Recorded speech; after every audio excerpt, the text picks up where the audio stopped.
樓真係要擘大對眼啊！今日同大家揭秘一個金灣嘅坑王之王東方潤園。呢個盤唔單止名都改過，仲有交樓拖、管理費、泳池黑名單、車位爭崩頭，真係聽到都心塞啊！首先呢個盤以前叫時代潤園，時代走咗先改名叫東方潤園。個發展商唔查唔知道，一查就犀利啦，絕對可以稱得上高風險人物啊！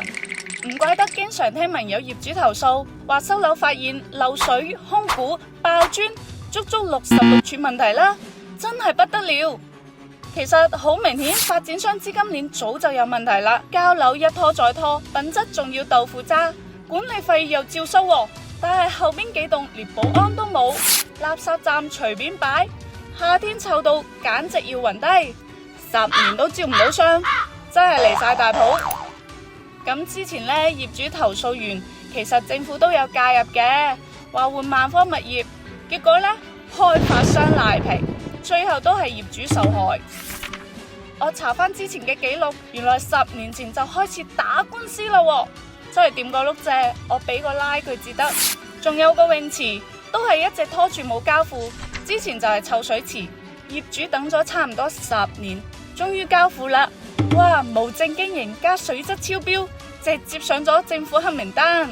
仲有車位比1比0.7，啲業主幾乎日日上演搶車位大戰，根本滿足唔到需求。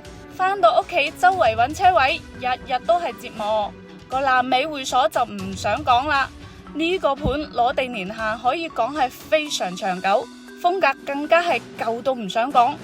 最恐怖嘅係樓盤個名白底黑字，遠睇成塊墓碑咁。二手市場聽講降價最快要成1年先出到手，流通性簡直係差到冇朋友。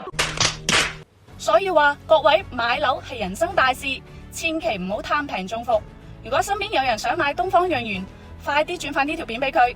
買樓一定要揀大品牌，有保障先得，同埋最好要揾持牌經紀先至有保證。